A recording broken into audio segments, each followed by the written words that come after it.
Hi friends, today we're going to read chapters 15, 16, and 17 of The Miraculous Journeys of Edward Tulane. Are you ready? In the morning, the sun rose and the cricket song gave way to a bird song, and an old woman came walking down the dirt road and tripped right over Edward. Huh, she said. She pushed at Edward with her fishing pole. Looks like a rabbit, she said. She put down her basket and bent and stared at Edward. Only he ain't real. She stood back up. Huh, she said again. She rubbed her back. What I say is there's a use for everything and everything has its use. That's what I say. Edward didn't care what she said. The terrible ache he had felt the night before had gone away and had been replaced with a different feeling, one of hollowness and despair. Pick me up or don't pick me up. I don't really care, the rabbit thought. It makes no difference to me. The old lady picked him up. She bent him double and put him in her basket, which smelled of weeds and fish, and kept on walking, swinging the basket and singing, "Nobody knows the troubles I'd seen." Edward, in spite of himself, listened. I've seen troubles too, he thought. You bet I have, and apparently they aren't over yet. Edward was right. His troubles were not over. The old woman found a use for him. She hung him from a pole in her vegetable garden. She nailed his ears to the wooden pole and spread his arms out as if he were flying, and attached his paws to the pole by wrapping pieces of wire around him. In addition to Edward, pie tins were hung from the pole. They clinked and shone in the morning sun. Ain't a doubt in my mind that you can't scare them off, said the old lady. Scare who off? Edward wondered.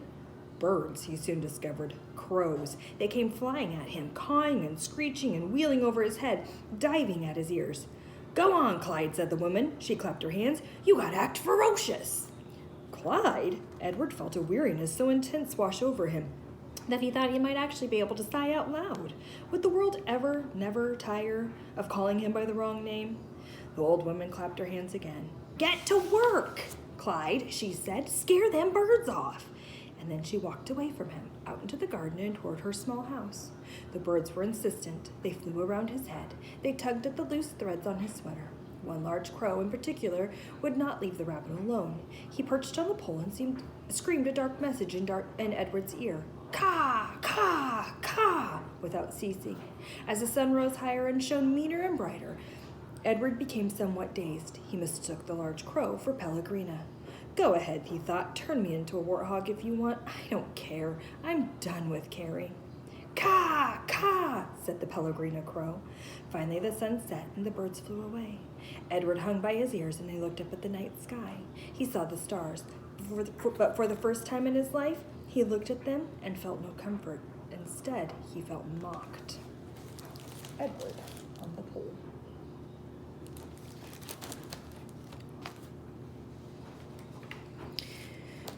You're down here alone, the stars seemed to say to him, and we are up here in our constellations together.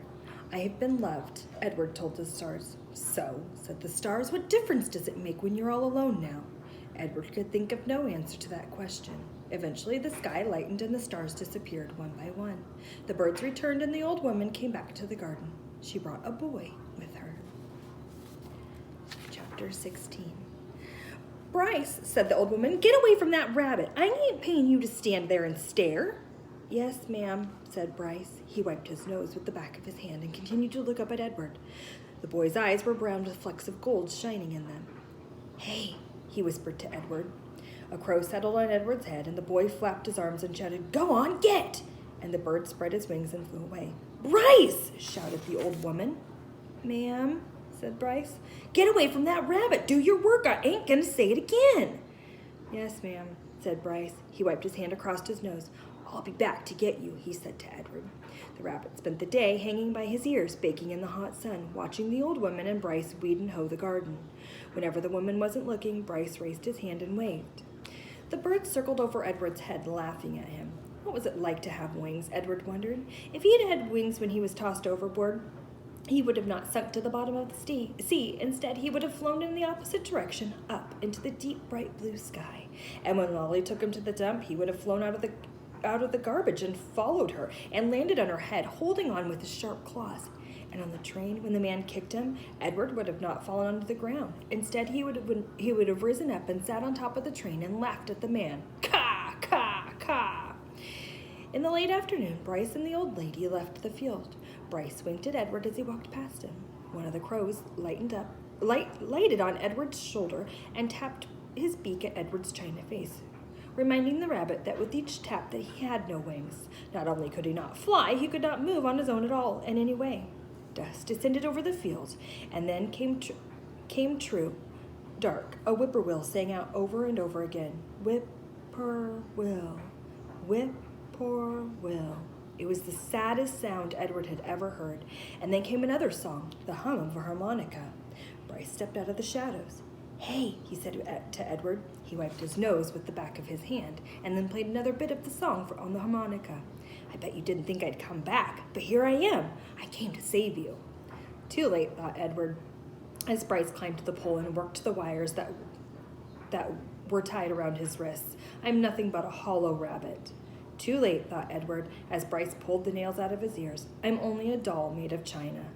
But when the last nail was out, he fell forward into Bryce's arms. The rabbit felt a rush of relief, and the feeling of relief was followed by one of joy. Perhaps, he thought, it's not too late, after all, for me to be saved. Chapter 17. Bryce slung Edward over his shoulder, and he started to walk.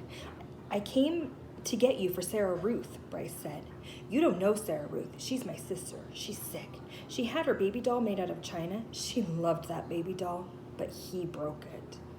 He broke it. He was drunk, and he stepped on that baby's head, and he smashed it into 100 million pieces. Them pieces were so small, I couldn't make them go back together. I couldn't. I tried and tried." At this point in his story, Bryce stopped walking and shook his head and wiped his nose with the back of his hand. "Sarah Ruth ain't had nothing to play with since. He won't buy her nothing. He says she don't need nothing. He says she don't need nothing because she ain't gonna live. But he don't know." Bryce started to walk again. "He don't know," he said. Who he was not clear to Edward. What was clear was that he was being taken to a child to make up for the loss of a doll. A doll. How Edward loathed dolls, and to be thought of as a likely replacement for a doll offended him. But still, it was, he had to admit, a highly preferable alternative to hanging from his ears by a post. The house on which Bryce and Sarah Ruth lived was so small and so crooked that Edward did not believe at first that it was a house. He mistook it instead for a chicken coop.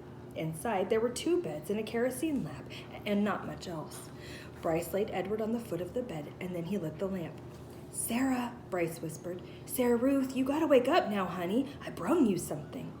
He took the harmonica out of his pocket and played at the beginning of a simple melody. The little girl sat up in her bed and immediately started to cough. Bryce put his hand on her back. "That's all right," he told her. "It's okay." She was young, maybe 4 years old, and had white blonde hair, and even in the poor light of the lamp, Edward could see that her eyes were the same gold-flecked brown as Bryce's.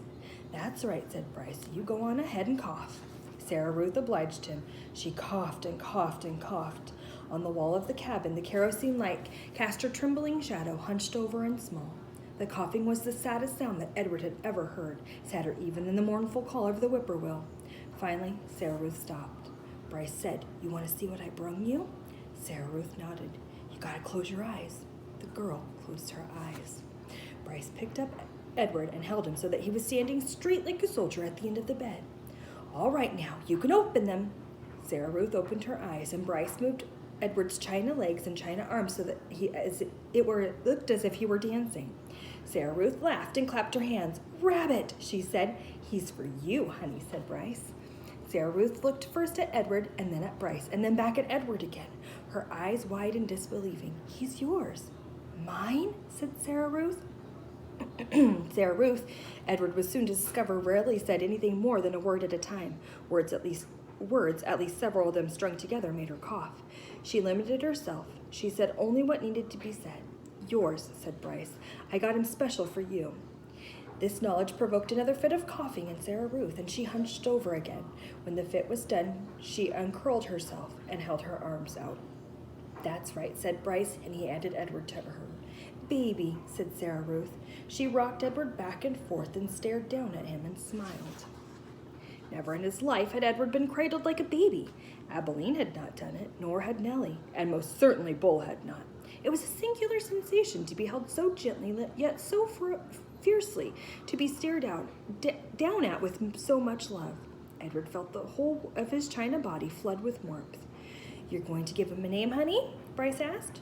"Jangles," said Sarah Ruth without taking her eyes off Edward. "Jangles, huh? That's a good name. I like that name." Bryce patted Sarah Ruth on the head. She continued to stare down at Edward. "Hush," she said to Edward as she rocked him back and forth. "From the minute I first seen him, Bryce, I knew he belonged to you. I said to myself, that rabbit is for Sarah Ruth for sure." "Jangles," murmured Sarah Ruth. The picture of Sarah Ruth holding Jangles.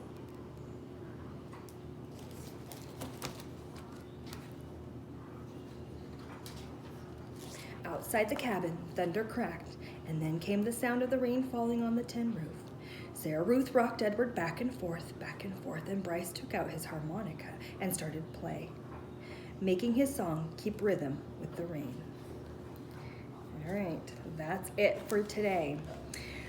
Okay, here's your talking points. So Edward is now being treated like a baby from a 4-year-old who's really sick.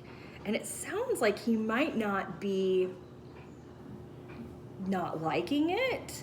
What do you think? Do you think he likes it or doesn't like it? What do you think is going to happen in the story next? Can you predict and talk about what might happen in the next coming chapters? Also, turn to the person next to you. Tell them a time that they made you feel loved. Till tomorrow.